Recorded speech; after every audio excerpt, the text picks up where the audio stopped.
r/AskReddit. What can surprisingly kill someone?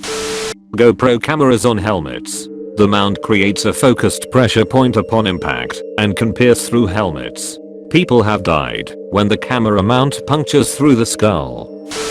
Husband couldn't sleep, so he mixed Seroquel and Benadryl. Apparently it shuts you down and you can't breathe. He passed away at 35 and I found him.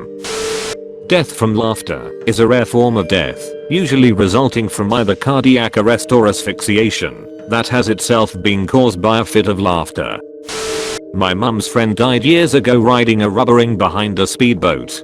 He flipped out of the ring and hit the water badly. They all went back to the hotel to get ready for a night out. He said his neck hurt, so he was going to stay in his room. They found him dead the next morning. The force of hitting the water had broken his neck and given him brain damage, but somehow he wasn't in much pain, so thought he could sleep it off. Nope. The death of a spouse. A lot of elderly people pass shortly after their partners because their grief is too great. Aneurysm. According to experts' trusted source, the pressure caused by holding in a sneeze can potentially lead to the rupturing of a brain aneurysm. This is a life-threatening injury that can lead to bleeding in the skull around the brain.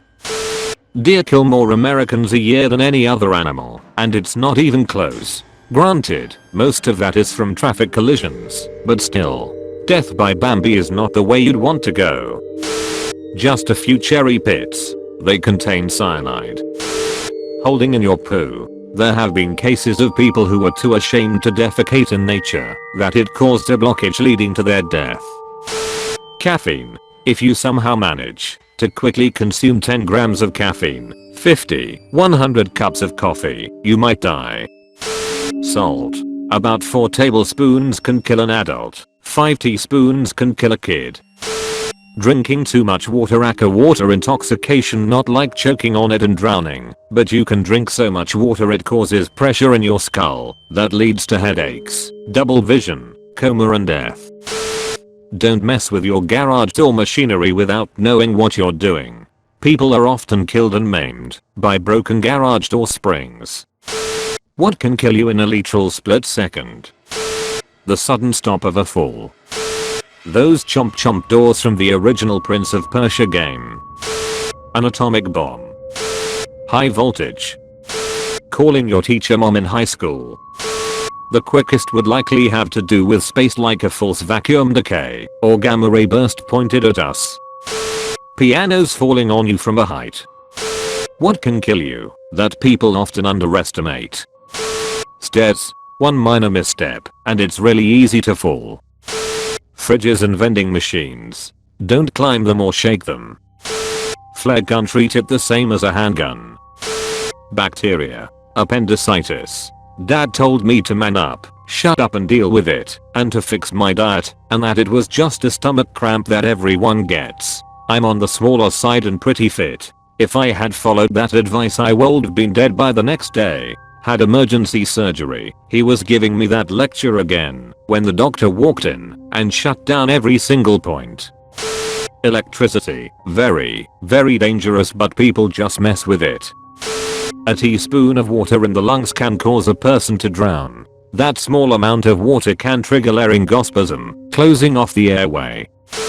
Pancreatitis. I was 17 and told my mom my stomach hurt and asked if I could stay home from school, to which she said no. So I skipped and went over to my then boyfriend's house because his mom worked from home and I felt like death and didn't want to be alone. I was throwing up so much I got really dehydrated and passed out. She took me to my mom's work and explained that I'd come over to her house and I was obviously ill and my mom should take me to the doctor. My mom took me to the walk-in clinic. They gave me nausea meds via shot and sent me home. That night I start running fever and can't get it to break. My dad, who is very easygoing and calm, finally puts me in the car and takes me to a court scan. Showed my pancreas close to rupturing. I was admitted and had to stay almost 2 weeks in the hospital with no food or water. Everything through 4th. It sucked. The morphine did little to help. My mom still thinks I was just being dramatic. Tylenol overdose. The difference between typical dose and dangerous overdose is surprisingly few pills. Choking on your food. Eat more slowly. Chew your food people, it won't run away from you. Slipping in the shower. A loved one can just snap and murder you because of a small thing. A slip and fall. The earth kills so many people because apparently slamming your head into something hard is pretty disadvantageous to life. Asthma. It's not just a little breathing trouble fixed with a puffer. It's a killer, and it doesn't care how young and healthy you are otherwise. Bisons. They kill more Yellowstone tourists than bears do. People who have almost died. How did it happen? I've told the full version of this story on Reddit before, but I landed on a ceramic bowl in the middle of the night on a first date, and it went straight into my cheek. I lost over a liter of blood, equal to nearly 3 whole pints of beer. Haha. This was 10 months ago. I had to get nearly 30 staples in my ass, along 14 inches of cut all the way up my ass crack, and rounding out the bottom of my butt cheek. I came this close to shitting in a bag for the rest of my life. Was on a walker for weeks, and I still can't sit down on hard surfaces. My date had woken up to the sound of me falling in his kitchen, and saved my life by calling the ambulance as I was bleeding out a river of blood. I was in surgery for hours getting my ass muscles and nerves reconstructed, since it cut so deep. I have an epic photo of my stapled Franken ass, if anyone cares to see. Best part is the guy actually stayed in the hospital with me the whole time. I did die. I was clinically dead for about 5 minutes. First time in the desert with the Marines as a fresh out of boot slicks leave private. We were told to drink water or you will dehydrate, and you will get heat stroke. They would remind you to drink all the time with stupid sayings like, see a rock drink, see a turtle drink, see a cloud drink, and so on. Well, I drank and drank and drank.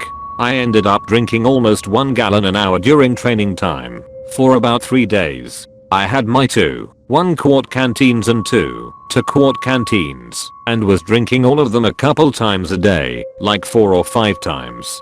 This overhydrated my body and filled my brainstem and spinal cord in my back with water. The pressure created by the water in my spinal cord actually stopped it from working and started to shut my body down. I stopped sweating and ate it up.